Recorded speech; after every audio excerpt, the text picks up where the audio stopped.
Dick. Oh my god. How? Why would he do that?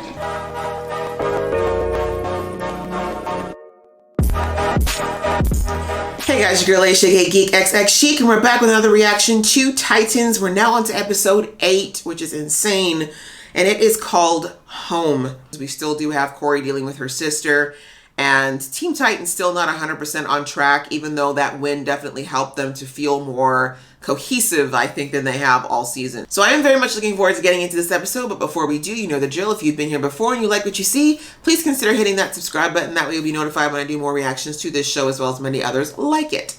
All right, that out of the way, guys, let's get into the episode right about now. He was erratic, but he cared. He wakes up one day and he's just...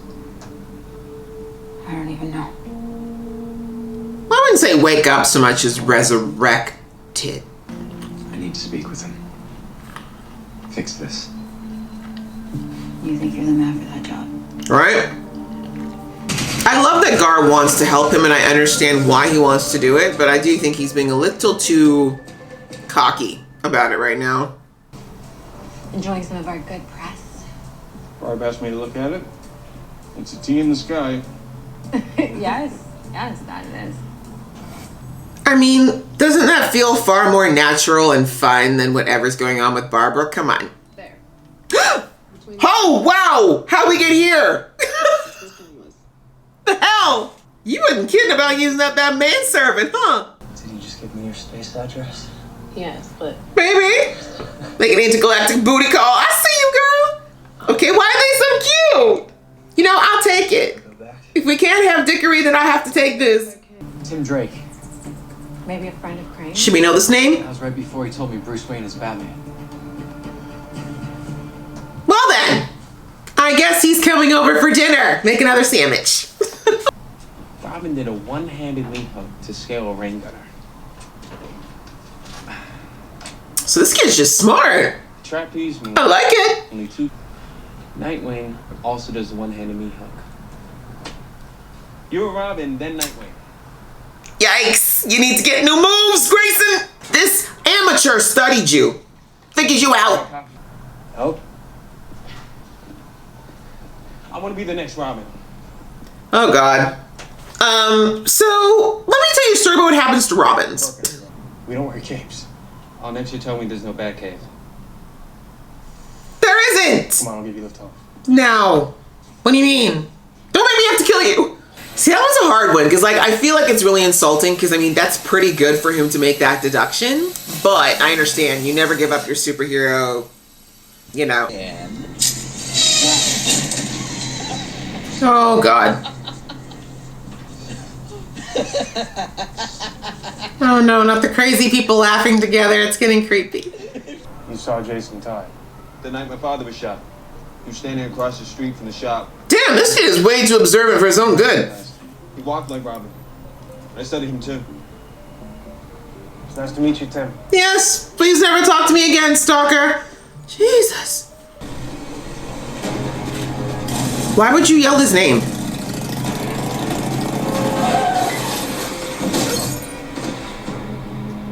Dick. Oh my God. How? Why would he do that? Okay, these two just making up some time. I like it. If we ain't in the field, you know, we have other things to do. This is the scene, the dickery scene we deserved. Oh shit. Oh shit. What the hell is...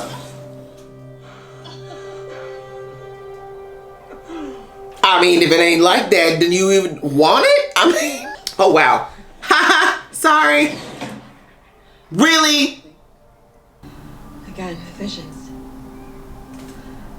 Are they coming from you? No. She's like, I was a little busy, girl. Sleeping. That's hilarious that she didn't even catch them. Although, how do you not? I feel like they were not being quiet. But then again, they probably have a whole wing of the house, but... Read the 8th line. Okay, you might have astigmatism, okay? That doesn't mean that... The fuck? Rorschachs! I'm sorry I have to slam you two together on this. It's just I could use the backup. Phrasing! We like it. Does Corey really not see what's going on there? Oh my God, somebody pregnant? Maybe it's your sister. Ooh, a Tamaranian Kryptonian baby. I'm here for it. My baby. What? Oh, I was scared, but this baby's cute, except for the glowing eyes part. It's Rosemary's baby. Just push the carriage off the stage now. Where? Wait, how did she get here? Where did those? Oh, okay. Hey. So you two are sleeping together? Thank you. So yeah, at least she cares. But you know, just letting you know she's not that asleep. Okay? Y'all was awkward AF. Some moron tried to drill through a 10-foot steel plate with a concrete drill. 10 foot. He called you a moron. Bye, nice man. Scarecrow's like, I'm lactose intolerant. What we doing now, emo boy? Looking for friends? Looking for a good time? Oh, we're at the nudie bar. I'm pretty sure this is like the second to last step before you hit the absolute bottom. I just want to say I'm sorry, Hank. Don't worry about it. Shit happens. For killing you. Oh! She gonna play along? Oh, she's turned on by the murder thing. She's like, oh, so you kill people. I'm already naked. Weirdo. Are you high? Yes. So high. Oh no, you got really concussed, didn't you? Meanwhile, Gar's eating cereal in the basement like a good little boy. Jason wants to meet you. Not Nightwing. Hello. Where? Townsend Tunnel, 6 o'clock. He said you know them. Here's the thing, I'm kind of losing my mind right now, so maybe you should take this one. I can't forget it. It was my first time. You seem like a pro. Tamaranian? First anyone. Yeah, he was in a cryo chamber like his whole life. She's like, so maybe I shouldn't have broke the bed with you on the first time. I've ruined you. I've ruined you for every other woman. Trying to give you an out. No. Yeah. I'm the bad sister, remember? He's like, yes, you are. Around. I'm gonna find Red from the Scarecrow to show you how it's done. Okay. It's not a good idea. Tim? You can't really stop him, but honestly, you probably need the help because he seems to have much better deductive skills than the whole team right now, so go Tim. Yeah, let me know in the comments if he actually did become a Robin, because I'm assuming they keep saying his name for a reason. I just assumed that you wouldn't pick up, Mom. Of course! After your escape from Arkham, Of course. I thought you'd leave town. Of course she's in psychology as well. You left. I deserve better than you. Oh! A new life. Oh! Child. Oh! But it God! doesn't pay to look backwards. Damn! Whew, I mean, he's terrible, but nobody deserves to hear that. When someone can decimate your entire existence in a sentence. What did you do? What did you do? I'm sorry, honey. Oh, it's a honey. Is he gonna kill you now? After what you just said, I wouldn't even blame him that much. Yeah. She wanted that though, because she didn't have to alert them. She didn't have to say nothing. Hold me accountable when Cadmus took me over and made me a killer? That's completely different. Jason deserves the same chance. No, it's not the same, boo-boo. Jason made a choice. Also, Corey's still not okay. Does no one want to talk about this? Alright. What if like Tim's gonna get himself killed? You're just gonna stand there, huh? Good job, new Robin. Now you run?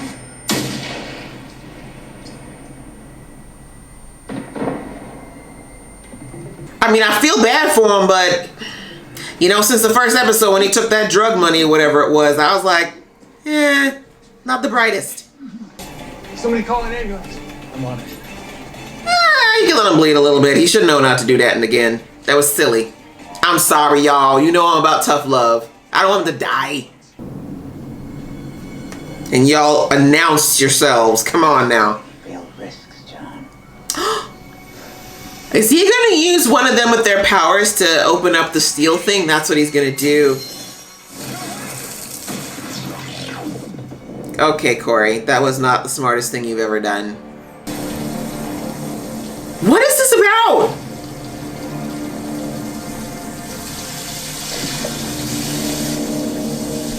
What is this symbolism?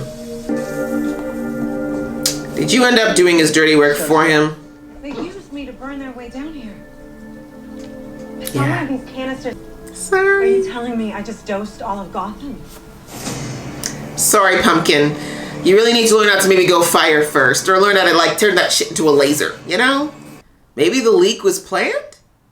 Alright guys, well that was the latest episode of Titans, and this one was very interesting.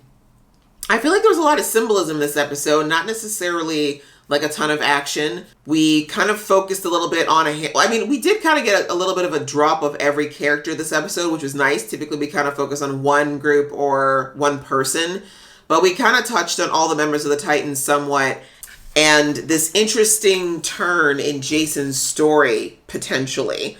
So let's just kind of talk about the characters that we touched on. Not much to say about Corey, unfortunately. We thought the whole psychic connection thing was all to do with Blackfire, but it looks like someone is still trying to contact her, which I actually was thinking the other day when I was editing the last video. I was like, wait a minute. So we did see Corey keep getting the flashes of being in the underground compound, but there was the whole speaking in, it might have been Tamaranian, but there was also she had visions of other places as well as like when she was looking at the screen in the police station, she got another flash that didn't quite match with where her sister was. So my point is that I think that there was more going on there. Like, I do think that Blackfire was able to contact her, but I think there might be either another Tamaranian. Because like I said, when in the whole episode with Blackfire, and even the episode after Blackfire's episode, I still don't 100% trust her. I still don't think that she's telling the whole truth about, just from running from Tamaran and hoping that her sister would take her in. Like, as I said, even though we got a much better idea of what Blackfire went through and that her turning on her parents was not such a crazy thing after all, I just think it's a little too convenient that she just suddenly decided to cross the galaxy and try to find the one person who she's never had a good relationship with and who she knew would have a vendetta against her because of what she did. I don't know. I'm still not 100% believing that there's no ulterior motive with why Blackfire is here. Maybe she is telling the truth to an extent, but I think there's more going on. And still, based on what she said though, Tamaran's got like no leadership then, right? Because her parents are dead, Corey's not there, and the next in line to the throne is not there. And I do remember someone in my comments mentioning that there is a younger brother of the two of them, but they haven't mentioned him at all in the series, so I don't know if they plan on bringing him up. But yeah, I do think there might be some things going on Tamaran or with the whole situation back on Corey's home planet that they're potentially alluding to, but we're getting so little about it that it's a little frustrating. Like, I feel like we could be delving into that a lot more with Corey, but we did see her in that theater and have that vision of someone saying my baby, and then the baby looking a lot like Corey would have potentially as a child with the green glowing eyes. So I'm not sure what that symbolism means yet, but it said the Crown of Tamaranian. The Crown of Tamaran was the name of the play. So I don't know. I don't know if that means that there's a baby hidden someplace that's trying to reach out to Corey and get rescued or what. But yeah, there's something still going on with Corey. And like I said, it's a little frustrating that we're not really getting a chance for Corey to delve into it. But my guess is that they're clearly pushing this out to the closer to the end of the season. And my guess is it's probably because it's going to tie into something that's going to be fairly big in the next season. But I don't know. I just think it'd be nice if we kind of got a little bit more information about it and more time with Corey about that. But as usual, we are focusing far more on other members of the Titans, namely Dick and really Jason this season, to be honest. While we're on the subject of aliens, Connor and Blackfire. Ooh. Not surprised there, really. I mean, it was super heavily hinted at the last episode. They were flirting, him making all them comments like, oh, you look kind of nice. And oh yeah, what's your deal, girl? Like, Connor's terrible at flirting for obvious reasons. My boy literally had to enter into the world as an adult. He's still figuring this all out, but he made it clear that he was very, very interested in her. And yeah, my girl just said, listen, I need me a manservant. This guy kind of fine. Why not? Let's do it. And they up in here breaking beds, okay? Like, woo! I ain't mad at sis, though. Like I said, you got to be trapped on an alien planet. Your sister don't like you that much. You're around a bunch of strangers. You can't really go anywhere because nobody trusts you. You may as well have fun with the really hot half alien boy, right? Like I said, I'm not against it. It kind of works in a way because Connor is a bit of an outcast in his own way. He's dealing with a lot. He's feeling very isolated from the group in some ways because, as we saw in that episode after Hank died, he's still holding there's a lot surging around in Connor that he doesn't really talk about. And they're both very attractive, so it makes sense. Like, why not enjoy the time and have some fun together? And I really thought that moment in the car was super cute where she was like, okay, whatever. Like, this is just casual for us anyways. We don't have to make anything out of it. And Connor's like, yeah, it's not that casual for me. Like, you're the first woman ever, because I literally was brought into this world as an adult. So I think, if there's an equivalent of love, I think Connor's already in it with her. And listen, I don't blame him, they say once you go black. They're cute. I think it's a cute matchup for now. I don't know where this will lead if it turns out that Blackfire is indeed using Corey. I think that there might be an interesting dynamic there if Connor feels like he's got to choose between someone he's developed romantic feelings for and Corey, who he thinks of as family. We'll have to see if that happens, because I feel like they didn't just throw in this little romance for fun. I mean, yes, it's funny to watch and it's, a little sexy, but it's not really a necessary thing to happen. And definitely not one that they needed to focus like a whole set of love scenes on, right? They really could have just had it implied that the two of them are hooking up. So I feel like it's setting up for something bigger, again, around this whole thing of why Corey keeps getting these flashes. But we'll have to see as it continues through the season. Oh, bless Gar, really trying so hard to save Jason. And I talked a lot about this in the last episode about why you might feel the need to do that. But again, I do feel like he's being a little on the naive side. I really think that he's overestimating how damaged that Jason is, and also that the way he's just thinking that it should just be a matter of let's forget about it. Like, it really blew my mind when he was like, oh, when I got taken over by Cadmus, no one was mad at me when, like, I got my mind back. I hurt people when I did that, and you guys forgot about it. And it's like, I understand where he's coming from in that the fact that he even brought that up says to me that Gar is still carrying around a crap ton of guilt. That poor kid. He holds on to so much, and sometimes it seeps through a little bit and he loses his temper a bit, but he represses so much and it's so unhealthy. And the Cadmus thing is not the same, right? It's okay that he feels bad about it. That's understandable and actually very admirable that he's not just writing that all off. But the difference between Gar and the difference between Jason is that Gar did not have a choice. He was kidnapped and he was forced against his will into this brainwashing program, whereas Jason made a decision based on being hurt and angry, and these are the ripple effects of poor decisions that he made afterwards. But I understand him wanting to build that camaraderie with Jason, and again, he just loves that guy, and he just doesn't want to see him be written off, I guess, in the end, considering everything that the Titans have been through. So I don't agree with the idea of Jason coming back. And I also don't think that Dick was telling the truth about bringing Jason back, because blowing Hank up was just like I said, when it happened, he crossed the line there. There's no coming back from that. That's not oh, well, you killed someone. That's the other thing too, Gar. You didn't kill people in your team and make it a slow, twisted mind game while you did it. Like, no, sir, it's nowhere near the same thing. So yeah, poor Gar. I understand where he's coming from, but I think that he's going to be very disappointed. Actually, I shouldn't say that. It's going to be interesting to see how Gar deals with this, actually, because I do see, we're going to get to Jason in a minute, that he does seem to be, Jason seems to be trying to turn a corner on this situation, but at the same time, Jason's just, I don't know, like, there's no real coming back from what he did to Hank. Like, I just don't think that's something that the team will ever be able to trust him fully again after doing. So going on to Dick, not a lot to say there, where he clearly is going through some stuff right now. Maybe it's a little bit of delayed emotional reactions to everything, to seeing this person that he does look up to, despite the fact that he also can't stand Bruce Wayne. right? We never talked about how traumatizing it would be for Dick to see this man that he's kind of put on a pedestal in his mind show up in his room in the middle of the night with a bloody murder weapon and basically say, peace out, I've snapped, you deal with the fallout, I'm out. The trigger, I think, for him having all these hallucinations and dealing with all that he's dealing with right now outside of the accident, I mean, yes, he probably has some injuries, but I think that the visions and the seeing things is psychological for him. And I think the triggering point was seeing Tim come to him and be like, I want to be the next Robin. Like, tap me in, coach. I want to do this now.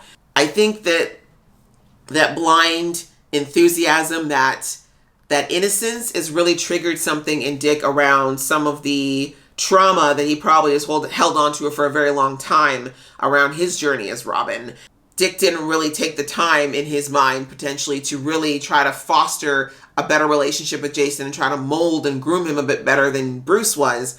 And then that ending up in him dying and then being brought back by this monster. Like, I think that Dick's going through a lot, I guess is my point. And I think that accident was kind of what triggered him having to deal with the fact that there's a lot going on and that he hasn't really talked to anyone about it because that's not really Dick's style.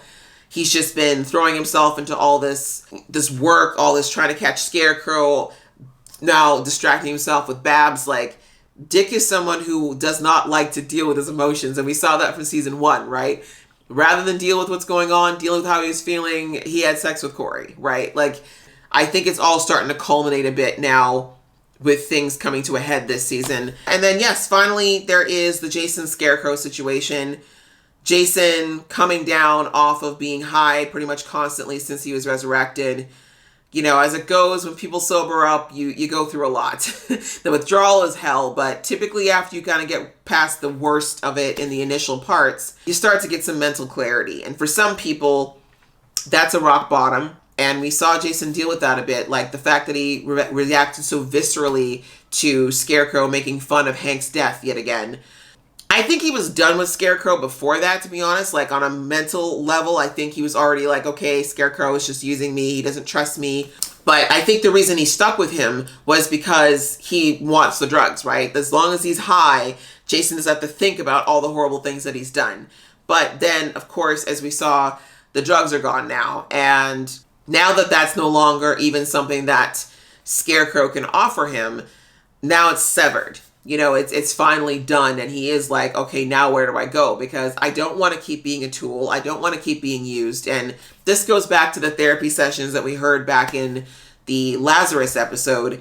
Now that he's sobered up and had some time to really think and, you know, just let himself be, he just realized, like, he's exactly where he was before all this started. Like, he went through all of this stuff, went to Scarecrow, learned how to make this drug, did all these horrible things, all in an effort to run away from feeling like scared Jason Todd. That whole exercise of him going to that weird role-playing place and wanting to say his apologies and try to figure out where to go next, and then having that one girl say, you know what, going home, like, that's the answer. Like, your home, the true home that you have, whether that's your parents or whoever it is that you consider to be family, those are usually the only people in your life that will forgive you no matter what. That was kind of the impetus to him finally thinking, okay, let me see if that's true. Let me take one last shot at this whole family thing and see if it's a real thing. I think he just wants some type of absolution from the people that were closest to a family that he's ever had. Because that's kind of, I think, his biggest fear, is that the Titans really won't ever be able to forgive him. Despite everything, I don't think he realized how crappy it would feel to really have nobody in this world who gave a damn about him anymore. So, yeah, we'll have to see how that goes. But we saw that the episode ended on a little bit of a catastrophe. The plan that the Scarecrow put into action, it's there. The water supply is tainted. If it ends up spreading to all of Gotham, obviously it's going to be mayhem and a lot of people are going to end up dying. And that's pretty much it for the episode, guys. Like I said, a bit of a strange episode, but definitely one that was still very interesting to watch. I hope you guys enjoyed watching along with me. If you did, please give this video a thumbs up, and we will see you in the next video.